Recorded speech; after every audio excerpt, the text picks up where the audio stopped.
एक समय की बात है, हिमालय की चोटियों में बसे एक शांत राज्य चंद्रगढ़ में राजकुमारी सिया नाम की एक युवती रहती थी। वह अपनी असाधारण सुंदरता, दयालु हृदय और प्राचीन ज्ञान में गहरी रुचि के लिए जानी जाती थी। सिया को पढ़ना और चंद्रगढ़ के इतिहास और किंवदंतियों के बारे में सीखना पसंद था और वह अक्सर राज्य के पुस्तकालय में घंटों बिताती थी। धूल भरी जिल्दों पर चढ़ी हुई थी और युगों पहले की कहानियों को उजागर करती थी। हालांकि सिया का पसंदीदा शगल शाही उद्यानों में घूमना था, जहां वह प्रकृति की सुंदरता और शांति में सांत्वना पाती थी। वो हर फूल, हर पेड़ और हर प्राणी की पहचान जानती थी और वह अक्सर उनसे बात करती थी, जैसे कि वे उसके दोस्त हों। ऐसा कहा जाता था कि सिया का जानवरों के साथ एक विशेष संबंध है और वे उसकी उपस्थिति में सहज महसूस करते थे, अक्सर उससे संपर्क करते थे और उसे अपने रहस्य बताते थे। एक दिन सिया उद्यानों में घूम रही थी जब उसने एक छोटे पक्षी की रोने की आवाज सुनी।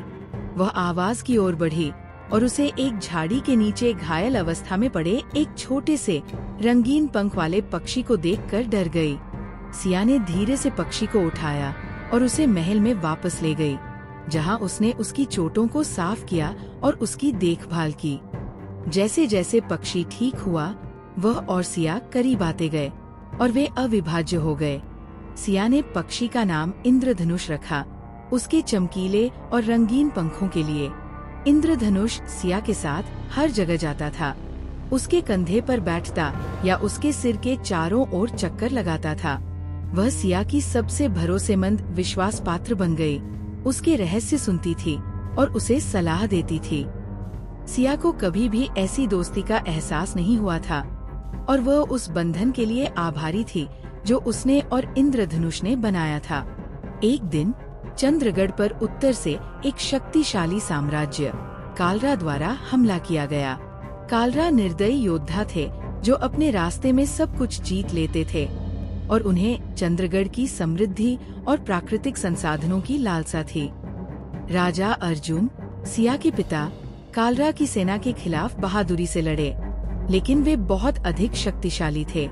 जैसे जैसे कालरा की सेना महल के करीब आती गई, राजा अर्जुन को डर लगने लगा कि उसकी बेटी का क्या होगा। वह जानता था कि कालरा सिया की सुंदरता और ज्ञान के लिए उसे बंदी बना लेंगे और वह उसे दुख नहीं सहने देना चाहता था। इसलिए उसने सिया को एक गुप्त मिशन पर भेजने का फैसला किया। उसे कालरा को हराने और चंद्रगढ़ को बचाने में मदद करने की उम्मीद थी। राजा अर्जुन ने सिया को एक प्राचीन कलाकृति सूर्य का रत्न के बारे में बताया, जो कालरा को हराने के लिए इस्तेमाल की जा सकती थी। रत्न को कहीं दूर छिपाकर रखा गया था और केवल एक सच्चा हृदय और दृढ़ संकल्प वाला ही इसे ढूंढ सकता था। राजा अर्जुन ने सिया को रत्न खोजने और चंद्रगढ़ वापस लाने का निर्देश दिया और उसे आश्वासन दिया कि वह उस पर विश्वास करता है। सिया अपने पिता के मिशन को पूरा करने के लिए दृढ़ थी, भले ही इसका मतलब अपनी जान जोखिम में डालना ही क्यों न हो। उसने इंद्रधनुष को अपने साथ लिया और सूर्य का रत्न खोजने के लिए एक खतरनाक यात्रा पर निकल पड़ी। वे पहाड़ों, जंगलों और नदियों से होकर गुजरे, रास्ते में कई चुनौतियों और खतरों का सामना करते हुए। एक दिन सिया और इंद्रधनुष एक अंधेरे और भयावह जंगल में आ गए, जहां पेड़ मुड़ गए और हवा ठंडी थी। वे जानते थे कि वे खतरे में हैं, लेकिन उन्होंने आगे बढ़ना जारी रखा। उन्हें पता था कि चंद्रगढ़ की नियति उनके हाथों में है। जैसे जैसे वे जंगल में गहराई तक गए, उन्होंने भयानक प्राणियों की आवाजें सुनी जो उन्हें देख रही थी। अचानक उनके रास्ते में एक विशालकाय डरावनी प्राणी प्रकट हुआ। प्राणी के पास चमकदार लाल रंग की आँखें, नुकीले दांत और तेज पंजे थे और वह गुस्से और द्वेष से भरा हुआ था। सिया और इंद्रधनुष भयभीत हो गए थे, लेकिन उन्होंने हार मानने से इनकार कर दिया। सिया जानती थी कि उसे प्राणी का सामना करना होगा यदि उसे सूर्य का रत्न ढूंढना है। सिया ने अपने बैग से अपनी तलवार निकाली और प्राणी का सामना करने के लिए तैयार हो गई। वह निडर थी, उसके दिल में चंद्रगढ़ के लोगों और अपने पिता के प्रति प्यार था। उसने प्राणी पर हमला किया, अपनी तलवार से वार किया और उसे चकमा दिया। प्राणी शक्तिशाली था, लेकिन सिया फुर्तीली और कुशल थी। इंद्रधनुष भी सिया की मदद करने से पीछे नहीं रहा। उसने प्राणी की आंखों में चोंच मारी और उसके पंखों से उसे विचलित कर दिया। प्राणी क्रोधित हो गया और उसने सिया और इंद्रधनुष पर हमला किया, लेकिन वे एक साथ काम करने में सक्षम थे और इसके हमलों से बचते रहे। अंत में सिया ने एक अवसर देखा और प्राणी के दिल में अपनी तलवार घोंप दी। प्राणी दहाड़ते हुए जमीन पर गिर गया और जंगल में शांति छा गई। सिया और इंद्रधनुष थक गए थे, लेकिन वे राहत महसूस कर रहे थे। उन्होंने प्राणी को हरा दिया था और वे अपनी यात्रा जारी रख सकते थे। सिया और इंद्रधनुष कई दिनों तक यात्रा करते रहे। उन्हें सूर्य के रत्न के बारे में कोई सुराग नहीं था। वे निराश होने ही वाले थे कि वे एक प्राचीन मंदिर में आ गए, जो एक ऊंचे पहाड़ की चोटी पर स्थित था। मंदिर जीर्ण शीर्ण था, लेकिन फिर भी इसमें शक्ति और सुंदरता थी। सिया और इंद्रधनुष मंदिर में प्रवेश करते ही उन्होंने महसूस किया कि वे एक पवित्र स्थान पर है। हवा शुद्ध थी और मौन गहरा था। वे मुख्य कक्ष में गए, जहां उन्होंने एक आसन पर एक सुंदर क्रिस्टल देखा। क्रिस्टल सूर्य के प्रकाश में चमक रहा था और ये ऊर्जा से भरपूर था।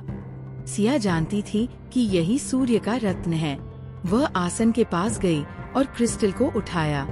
जैसे ही उसने क्रिस्टल को छुआ, उसने अपने पूरे शरीर में एक शक्तिशाली ऊर्जा महसूस की। उसने महसूस किया कि वह कनेक्ट हो गई है, सूर्य की शक्ति का अनुभव किया और वह जानती थी कि वह कालरा को हराने के लिए इसका उपयोग कर सकती है। सिया और इंद्रधनुष चंद्रगढ़ वापस चले गए, सूर्य के रत्न को कसकर पकड़े हुए। जब वे महल में पहुँचे तो उन्होंने पाया कि कालरा ने शहर को जीत लिया था और राजा अर्जुन को बंदी बना लिया था। सिया क्रोधित हो गई और वह कालरा से बदला लेने के लिए दृढ़ थी। सिया महल में घुस गई और कालरा के नेता ज़ेथान का सामना किया। ज़ेथान सिया की सुंदरता से हैरान था, लेकिन वह उसके ज्ञान से डरता भी था। उसने सिया को अपनी पत्नी बनने और उसके राज्य पर शासन करने के लिए कहा, लेकिन सिया ने इनकार कर दिया। उसने ज़ेथान से कहा कि वह कभी भी कालरा के सामने आत्मसमर्पण नहीं करेगी और वह चंद्रगढ़ के लिए लड़ेगी। ज़ेथान क्रोधित हो गया और उसने सिया पर हमला करने का आदेश दिया, लेकिन सिया ने सूर्य के रत्न की शक्ति का उपयोग किया और कालरा की सेना को हरा दिया।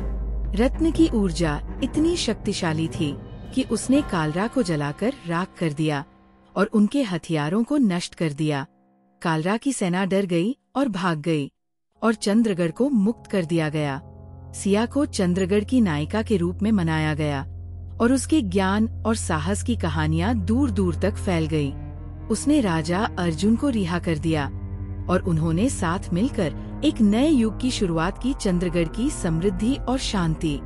सिया ने चंद्रगढ़ पर बुद्धिमानी और दयालुता से शासन किया और वह हमेशा अपने लोगों के लिए खड़ी रही। सिया को कभी इंद्रधनुष को नहीं भूली, जिसने उसे अपनी यात्रा में मदद की थी। उन्होंने एक साथ कई रोमांच किए और उनकी दोस्ती हमेशा के लिए मजबूत बनी रही। सिया ने चंद्रगढ़ के सभी जानवरों की देखभाल की और उसने ये सुनिश्चित किया कि राज्य का प्रत्येक नागरिक खुश और स्वस्थ रहे। जैसे जैसे साल गुजरते गए, सिया की किंवदंती बढ़ती गई और वह ज्ञान, साहस और करुणा का प्रतीक बन गई। उसे हमेशा चंद्रगढ़ की राजकुमारी के रूप में याद किया जाएगा, जिसने अपने लोगों को बचाया और अपने राज्य में शांति और समृद्धि लाई। और इसलिए राजकुमारी सिया की कहानी सदियों से चली आ रही है, जो सभी को आशा, साहस और सच्चे प्यार की शक्ति की याद दिलाती है।